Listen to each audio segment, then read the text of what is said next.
नमस्कार दोस्तों, मैं कुलदीप सिंह स्वागत करता हूं हमारे अपने चैनल धुरंधर क्लासेस यूट्यूब चैनल पर। दोस्तों, आज की क्लास में हम राजस्थान के त्योहार व मेलों के ऊपर चर्चा करेंगे, तो क्लास में एंड तक बने रहिए। हम क्लास को बिना देरी के शुरू करते हैं।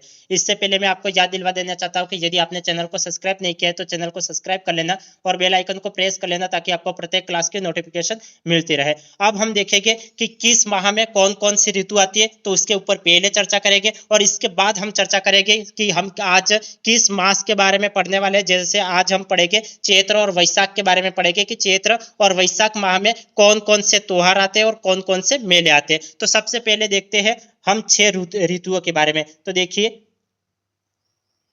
ये देखिए, बसंत ऋतु कब आती है? तो चैत्र व वैशाख माह में बसंत ऋतु आती है। ग्रीष्म ऋतु ज्येष्ठ और आषाढ़ माह में आती है। वर्षा ऋतु श्रावण और भाद्रपद माह में आती है। शरद ऋतु आश्विन और कार्तिक माह में आती है। हेमंत ऋतु मार्गशीर्ष और पौष माह में आती है। और शीत ऋतु माघ और फाल्गुन माह में आती है। आपको अधिकतर एग्जामों में पूछ लिया जाता है कि जैसे चैत्र और वैशाख किस महीने में आते हैं, अंग्रेजी कैलेंडर के अनुसार पूछ लिया जाता है, या फिर आपको यह पूछ लिया जाता है कि बसंत ऋतु किस महीने में आती है। तो एक तरफ तो आपको भारतीय माह दे दी जाएगी, दूसरी तरफ ऋतु दे दी जाएगी और आपको मिलान चिन्ह करना है कि किस ऋतु, कौन सी ऋतु किस माह में आती है। तो ये आपको ध्यान में होना चाहिए कि 6 ऋतुएं किस किस माह में आती है। जैसे बसंत ऋतु चैत्र और वैशाख माह में आती है। ग्रीष्म ऋतु ज्येष्ठ और आषाढ़ माह में आती है। वर्षा ऋतु श्रावण और भाद्रपद माह में आती है।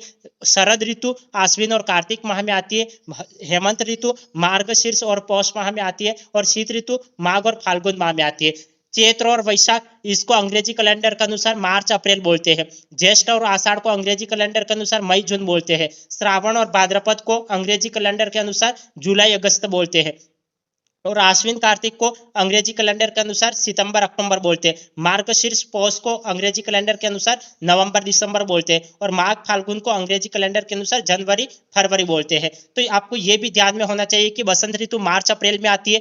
ग्रीष्म ऋतु मई जून में आती है। वर्षा ऋतु जुलाई अगस्त में आती है। शरद ऋतु सितंबर अक्टूबर में आती है। हेमंत ऋतु नवंबर दिसंबर में आती है। और यहाँ पे शीत ऋतु जनवरी फरवरी में आती है। तो आपको समझ में आ गया होगा कि 6 ऋतुओं के बारे में। 6 ऋतुएं भारतीय माह के अनुसार किस किस महीने में आती है और अंग्रेजी कैलेंडर के अनुसार किस किस महीने में आती है। तो आपको एग्जाम में मिलान चिन्ह वाले प्रश्न पूछ लिए जाते हैं, तब आपको यहाँ पे कुछ भी गलत नहीं करना। आपको ये ध्यान में होना चाहिए कि बसंत ऋतु, ग्रीष्म ऋतु, वर्षा ऋतु, शरद ऋतु, हेमंत ऋतु और शीत ऋतु किस किस महीने में आती है। तो आज की क्लास में हमने ये देखा कि ये ऋतुओं के बारे में, महीने के बारे में और अंग्रेजी कैलेंडर के बारे में। अब हम इसी कैलेंडर के अनुसार हम देखेंगे। सबसे पहले हम बात करेंगे चैत्र और वैशाख माह में कौन कौन से त्योहार मनाए जाते हैं और कौन कौन से मेले मनाए जाते हैं। तो देखिए, हम देखते हैं चैत्र महीने में, चैत्र मास का देखिए, ये देखिए, ये देखिए, आज हम बात करेंगे। सबसे पहले बात करते हैं चैत्र मास के बारे में। चैत्र मास में धुलंडी आती है। धुलंडी कब आती है? तो चैत्र कृष्ण एकम को धुलंडी मनाई जाती है। इस दिन से गणगौर पूजन प्रारंभ होता है और इस दिन से बसंतोत्सव प्रारंभ होता है। बादशाह मेला ब्यावर में भरता है। फुलडोल मेला शाहपुरा भीलवाड़ा में आयोजित होते हैं। तो देखिए, चैत्र मास में धुलंडी आपको एग्जाम में पूछ लिया जाता है, तो आपको ये ध्यान में होना चाहिए कि धुलंडी कब आती है। तो धुलंडी चैत्र मास में आती है। या फिर आपको ये चैत्र कृष्ण एकम, ये भी आपको ध्यान में रखना है। चैत्र मास में चैत्र कृष्ण एकम को धुलंडी मनाई जाती है और इस दिन गणगौर पूजन प्रारंभ होता है और इस दिन से बसंतोत्सव प्रारंभ होता है। बादशाह मेला ब्यावर में मनाया जाता है। फुलडोल मेला शाहपुरा भीलवाड़ा में आयोजित होता है। और शीतलाष्टमी को बास्योड़ा भी कहते हैं। और यह कब आती है? तो चैत्र कृष्ण अष्टमी के दिन आती है। इस चैत्र कृष्ण अष्टमी के दिन शीतलाष्टमी मनाई जाती है। आपको एग्जाम में प्रश्न मिल सकता है कि शीतलाष्टमी कब मनाई जाती है? तो चैत्र कृष्ण अष्टमी को मनाई जाती है। धुलंडी कब मनाई जाती है? तो चैत्र कृष्ण एकम को धुलंडी मनाई जाती है। अब आगे देखिए, आगे हम बात करेंगे। जैसे आपको एग्जाम में यह भी पूछा जा सकता है कि जैसे बादशाह मेला कहाँ भरता है? तो बादशाह मेला ब्यावर में भरता है। किस माह में भरता है? तो चैत्र मास में भरता है। फुलडोल मेला यह शाहपुरा भीलवाड़ा में भरता है और किस मास में भरता है? तो चैत्र मास में भरता है। इस दिन ठंडा भोजन खाते तथा शीतला माता की पूजा होती है, जो चेचक की देवी कहलाती है। देखो, शीतला माता को चेचक की देवी भी कहा जाता है। सिल की डूंगरी, चाकसू, जयपुर और केसरिया नाथ जी धुले उदयपुर में मेले भरते हैं। देखिए, सिल की डूंगरी, चाकसू जयपुर में और केसरिया नाथ जी धुले उदयपुर में चैत्र मास में मेले भरते हैं। तो आपको ये ध्यान में रखना है कि सिल की डूंगरी मेला कहाँ पड़ता है तो चाकसू जयपुर में पड़ता है। और केसरिया नाथ जी मेला कहाँ पड़ता है तो उदयपुर में पड़ता है। केसरिया नाथ जी को धुले भी कहते हैं, धुले उदयपुर में केसरिया नाथ जी का मेला पड़ता है। किस माह में पड़ता है तो चैत्र मास में पड़ता है। और सेल की डूंगरी वाला मेला भी कहाँ पड़ता है तो चैत्र मास में पड़ता है। गुड़ला चैत्र कृष्ण अष्टमी से चैत्र शुक्ल तृतीया तक गुड़ला त्योहार मनाया जाता है। गुड़ला त्योहार कब मनाया जाता है तो चैत्र कृष्ण अष्टमी से चैत्र शुक्ला तृतीया तक गुड़ला त्योहार मनाया जाता है। आगे देखिए, मारवाड़ में गुड़ला त्योहार मनाया जाता है और इस दिन महिलाएं गीत गाती हुई कुम्हार के घर छिद्र किए हुए घड़े में दीपक जलाकर गीत गाती हुई आती है। चैत्र शुक्ला तृतीया गणगौर को इन घड़ों को पानी में बहा दिया जाता है। देखिए, गुड़ला त्योहार कब मनाया जाता है तो गुड़ला त्योहार चैत्र कृष्ण अष्टमी से चैत्र शुक्ला तृतीया तक मनाया जाता है। मारवाड़ में गुड़ला त्योहार मनाया जाता है और इस दिन महिलाएं गीत गाती हुई कुम्हार के घर जाकर छिद्र किए हुए घड़े में दीपक जलाकर गीत गाती हुई आती है। और चैत्र शुक्ला तृतीया गणगौर के दिन को इन घड़ों को पानी में बहा दिया जाता है।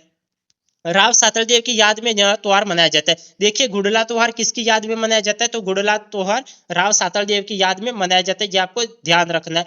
गुड़ला त्योहार मारवाड़ में महिलाओं की आजादी का प्रतीक है। देखो, आपको एग्जाम में ये भी पूछा जा सकता है कि मारवाड़ में महिलाओं की आजादी का प्रतीक कौन सा त्योहार है तो गुड़ला त्योहार। गुड़ला त्योहार मारवाड़ में महिलाओं की आजादी का प्रतीक है।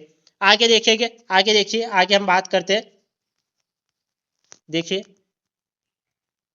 आगे हम बात करते हैं नव संवत्सर कब प्रारंभ होता है तो नव संवत्सर चैत्र शुक्ल एकम के दिन प्रारंभ होता है। चैत्र शुक्ल एकम को चैत्र शुक्ल प्रतिपदा भी कहते हैं। तो यदि आपको एग्जाम में पूछ लिया जाता है कि नव संवत्सर कब प्रारंभ होता है तो नव संवत्सर चैत्र शुक्ल एकम को प्रारंभ होता है। इस दिन महाराष्ट्र में गुड़ी पड़वा त्योहार मनाया जाता है और इस दिन हिंदुओं का नया वर्ष विक्रम संवत प्रारंभ होता है। देखिए, हिंदुओं का नया वर्ष विक्रम संवत चैत्र शुक्ल एकम के दिन प्रारंभ होता है और इसी दिन महाराष्ट्र में गुड़ी पड़वा त्योहार मनाया जाता है। आपको एग्जाम में प्रश्न पूछा जा सकता है कि महाराष्ट्र में गुड़ी पड़वा त्योहार कब मनाया जाता है तो चैत्र शुक्ल एकम के दिन गुड़ी पड़वा त्योहार मनाया जाता है और इसी दिन हिंदुओं का नया वर्ष विक्रम संवत प्रारंभ होता है। इसी दिन ब्रह्मा द्वारा सृष्टि का सृजन किया गया था। चैत्र शुक्ल एकम के दिन नव संवत्सर प्रारंभ होता है, उसी दिन ब्रह्मा द्वारा सृष्टि का सृजन किया गया था। इसी दिन भगवान राम का राज्याभिषेक हुआ था। बासंती नवरात्र कब प्रारंभ होते? यदि आपको एग्जाम में प्रश्न पूछ लिया जाता है कि बासंती नवरात्र कब प्रारंभ होते तो इसका राइट आंसर होगा चैत्र शुक्ल एकम से नवमी तक बासंती नवरात्र चलते रहते हैं। तो कब प्रारंभ होते तो चैत्र शुक्ल एकम के दिन बासंती नवरात्र प्रारंभ होते हैं। तो आपको ये ध्यान में होना चाहिए कि बासंती नवरात्र कब प्रारंभ होते तो चैत्र शुक्ल एकम के दिन बासंती नवरात्र प्रारंभ होते हैं। और कब तक चलते रहते हैं तो चैत्र शुक्ल एकम से नवमी तक चलते रहते हैं और इन्हें बड़ा नवरात्र भी कहा जाता है। बासंती नवरात्र को बड़ा नवरात्र भी कहा जाता है। सिंजारा कब लगता है तो चैत्र शुक्ल द्वितीया के दिन सिंजारा लगता है। सिंजारा कब लगता है तो चैत्र शुक्ल द्वितीया के दिन सिंजारा लगता है। गणगौर से एक दिन पूर्व नवविवाहित पुत्री या पुत्र वधु के लिए श्रृंगार का सामान व सुंदर परिधान उपहार स्वरूप भेजे जाते हैं और राजस्थान में कुछ स्थानों पर छोटी तीज के दिन भी सिंजारा भेजने की परंपरा है। देखो, सिंजारा चैत्र शुक्ल द्वितीया के दिन मनाया जाता है। आपको एग्जाम में प्रश्न मिल सकता है सिंजारा कब मनाया जाता है, चैत्र शुक्ल द्वितीया के दिन मनाया जाता है। इस दिन गणगौर से एक दिन पूर्व नवविवाहित पुत्री या पुत्र वधु के लिए श्रृंगार का सामान व सुंदर परिधान उपहार स्वरूप भेजे जाते हैं और राजस्थान में कुछ स्थानों पर छोटी तीज के पहले दिन भी सिंजारा भेजने की परंपरा है। गणगौर कब मनाया जाता है तो गणगौर का त्योहार यह चैत्र शुक्ल तृतीया के दिन मनाया जाता है। इस त्योहार पर गण ईश्वर शिव गौर ईश्वरी पार्वती की पूजा होती है। गणगौर त्योहार पार्वती के गोने का सूचक है और इस अवसर पर शिव व पार्वती की आराधना द्वारा अविवाहित लड़कियां अपने लिए योग्य वर तथा वही विवाहित स्त्रियां अखंड सुहाग की कामना करती है। देखो, गणगौर का त्योहार चैत्र शुक्ल तृतीया के दिन मनाया जाता है। आपको ये ध्यान में होना चाहिए कि गणगौर का त्योहार कब मनाया जाता है तो चैत्र शुक्ल तृतीया के दिन गणगौर का त्योहार मनाया जाता है। इस त्योहार पर गण ईश्वर और गौर ईश्वरी की पूजा होती है और गणगौर त्योहार पार्वती के गोने का सूचक है और इस अवसर पर शिव व पार्वती की आराधना द्वारा अविवाहित लड़कियां अपने लिए योग्य वर व विवाहित स्त्रियां अखंड सुहाग की कामना करती है।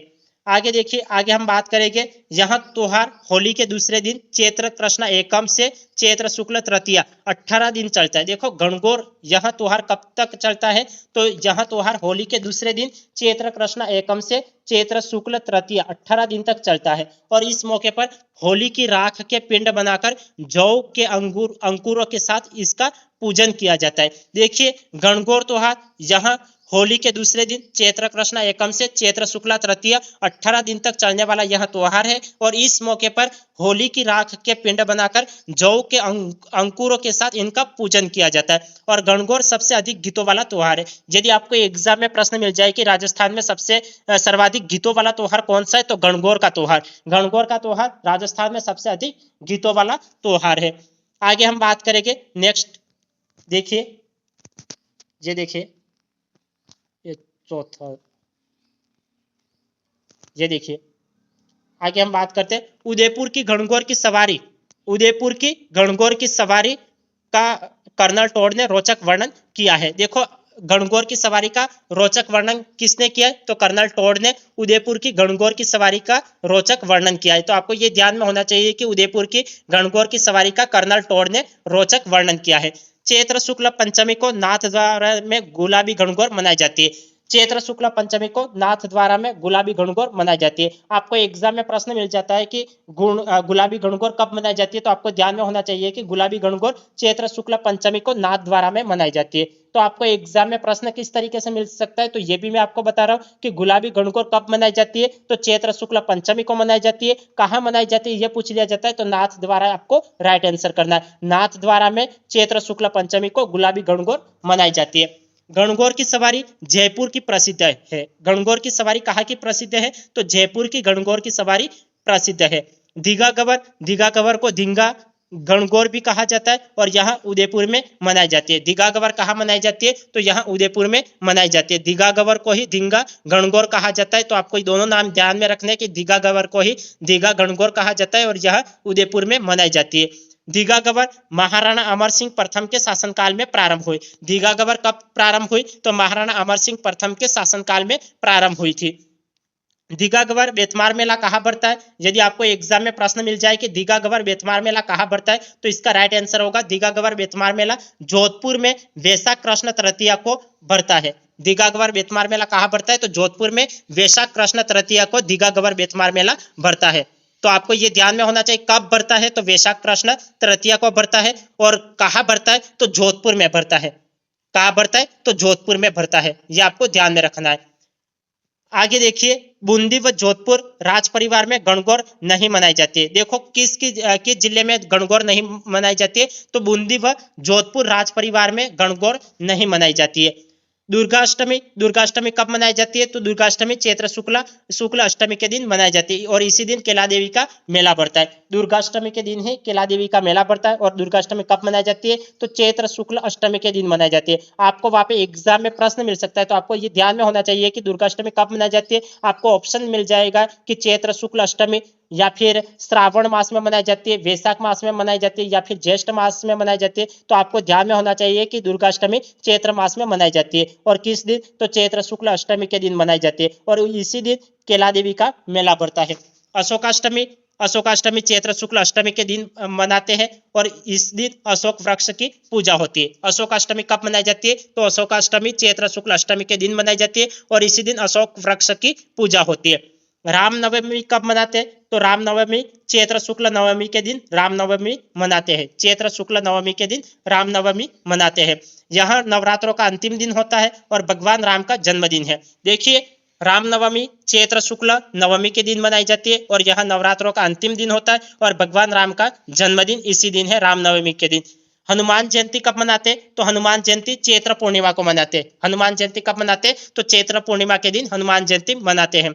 मेहंदीपुर बालाजी मेला, दौसा व सालासर बालाजी चूरू में मेले पड़ते हैं और संत पिपा की जयंती भी इसी दिन है। देखिए हनुमान जयंती के दिन ही संत पिपा की जयंती मनाई जाती है और यहाँ कब मनाई जाती है, तो चैत्र पूर्णिमा के दिन। देखो हनुमान जयंती कब आती है, तो चैत्र पूर्णिमा के दिन आती है और हनुमान जयंती के दिन ही संत पिपा की जयंती भी मनाई जाती है। और इस दिन मेहंदीपुर बालाजी मेला दौसा में पड़ता है और सालासर बालाजी चूरू में मेला पड़ता है। तो यदि आपको एग्जाम में प्रश्न मिल जाए कि मेहंदीपुर बालाजी मेला कहाँ पड़ता है, तो दौसा जिले में मेहंदीपुर बालाजी मेला पड़ता है। और सालासर बालाजी मेला कहाँ पड़ता है, तो चूरू जिले में सालासर बालाजी का मेला पड़ता है। आगे हम बात करेंगे वैशाख के बारे में। पहले हमने बात करी चैत्र मास के बारे में। चैत्र मास के बारे में चैत्र मास महीने में कौन कौन से त्योहार मनाए जाते हैं, तो मैंने आपको बताया कि धुलंडी चैत्र मास में मनाई जाती है, शीतलाष्टमी यह भी चैत्र मास में मनाई जाती है, गुड़ला त्योहार चैत्र मास में मनाया जाता है, और नव संवत्सर कब प्रारंभ होता है, तो ये भी चैत्र मास में प्रारंभ होता है। बासंती नवरात्र प्रारंभ कब होते हैं, तो ये भी चैत्र मास में प्रारंभ होते हैं। और गणगौर का त्योहार चैत्र मास में मनाया जाता है। गणगौर का त्योहार चैत्र मास में मनाया जाता है। रामनवमी ये भी चैत्र मास में मनाई जाती है, और हनुमान जयंती ये भी चैत्र मास में मनाई जाती है। तो इसके बारे में हमने चर्चा करी। अब हम बात करते हैं वैशाख माह में। वैशाख मास में कौन कौन से त्योहार मनाए जाते हैं और कौन कौन से मेले आते हैं, तो देखिए दीघा गबर वैशाख कृष्ण तृतीया के दिन भरता है। दीघा गबर मेला कहाँ भरता है, तो कब भरता है, तो वैशाख कृष्ण तृतीया के दिन भरता है। अक्षय तृतीया या आखा तीज कब आती है, तो वैशाख शुक्ल तृतीया के दिन अक्षय तृतीया या फिर आखा तीज आती है। अक्षय तृतीया या फिर आखा तीज कब आती है, तो वैशाख शुक्ल तृतीया के दिन आती है, मनाई जाती है। इस दिन राजस्थान में सर्वाधिक बाल विवाह होते हैं और इस दिन अबुझ सावा होता है। परशुराम जयंती भी इसी दिन है। बीकानेर राज्य का स्थापना राव बीकानेर इसी दिवस इस दिन बीकानेर में पतंग उड़ाते हैं। देखिए राज्य की बीकानेर की स्थापना कब की गई थी, तो यहाँ पे इसी दिन की गई थी, अक्षय तृतीया के दिन। इस दिन राजस्थान में सर्वाधिक बाल विवाह होते हैं और इस दिन अबुझ सावा होता है। परशुराम जयंती भी इसी दिन अक्षय तृतीया के दिन मनाई जाती है और बीकानेर राज्य का स्थापना दिवस है। देखो अक्षय तृतीया के दिन ही बीकानेर राज्य का स्थापना दिवस है और इस दिन बीकानेर में पतंग उड़ाते हैं। ये बात आपको ध्यान में रखनी है। देखो दीघा गबर त्योहार कब मनाया जाता है, तो यह वैशाख कृष्ण तृतीया के दिन मनाया जाता है। अक्षय तृतीया कब मनाई जाती है, तो अक्षय तृतीया या आखा तीज यहाँ वैशाख शुक्ल तृतीया के दिन मनाई जाती है। इस दिन राजस्थान में सर्वाधिक बाल विवाह होते हैं, ये बात आपको ध्यान में रखनी है। और इस दिन अबुझ सावा होता है। परशुराम जयंती भी इसी दिन मनाई जाती है। देखिए अक्षय तृतीया के दिन ही परशुराम जयंती मनाई जाती है। बीकानेर राज्य का स्थापना दिवस कब है, तो अक्षय तृतीया के दिन ही वैशाख शुक्ल तृतीया के दिन बीकानेर राज्य का स्थापना दिवस है और इस दिन बीकानेर में पतंग उड़ाते हैं। इस बात को आपको ध्यान में रखना है।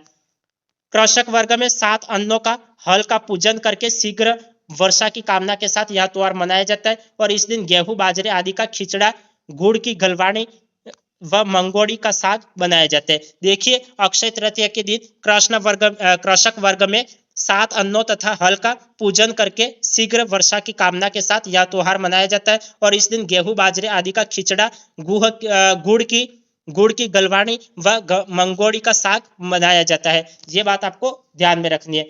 बुद्ध पूर्णिमा कब आती है, तो वैशाख पूर्णिमा के दिन ही बुद्ध पूर्णिमा मनाई जाती है और बुद्ध पूर्णिमा कब आती है, तो वैशाख पूर्णिमा के दिन आती है। आगे देखिए महात्मा बुद्ध का जन्म, ज्ञान की प्राप्ति तथा मोक्ष की प्राप्ति इसी दिन हुई थी। किस दिन हुई थी, तो बुद्ध पूर्णिमा के दिन ही महात्मा बुद्ध का जन्म हुआ था और इसी दिन ज्ञान की प्राप्ति तथा मोक्ष की प्राप्ति हुई थी। इस दिन मातृकुंडिया मेला रासमी चित्तौड़गढ़ में पड़ता है। गौतमेश्वर मेला प्रतापगढ़ में और गोमती सागर मेला झालावाड़ में मेले पड़ते हैं। देखिए महात्मा बुद्ध का जन्म कब हुआ था, तो बुद्ध पूर्णिमा को हुआ था और इसी दिन ज्ञान की प्राप्ति तथा मोक्ष की प्राप्ति इसी दिन हुई थी और इस दिन मातृकुंडिया मेला रासमी चित्तौड़गढ़ में पड़ता है। गौतमेश्वर मेला प्रतापगढ़ में पड़ता है और गोमती सागर मेला यह झालावाड़ में पड़ता है। पीपल पूर्णिमा कब मनाई जाती है, तो वैशाख पूर्णिमा के दिन ही पीपल पूर्णिमा मनाई जाती है। वैशाख पूर्णिमा को ही पीपल पूर्णिमा कहते हैं और इस दिन पीपल वृक्ष की पूजा की जाती है। तो आज की क्लास में हमने चैत्र मास के बारे में देखा और वैशाख मास के बारे में देखा, तो कि चैत्र मास में कौन कौन से त्योहार और मेले मनाए जाते हैं और वैशाख मास में कौन कौन से त्योहार और मेले मनाए जाते हैं। तो आज की क्लास को हम यहीं एंड कर लेते हैं, फिर मिलते हैं अगली क्लास में। तब तक के लिए आपका दिन शुभ रहे। धन्यवाद।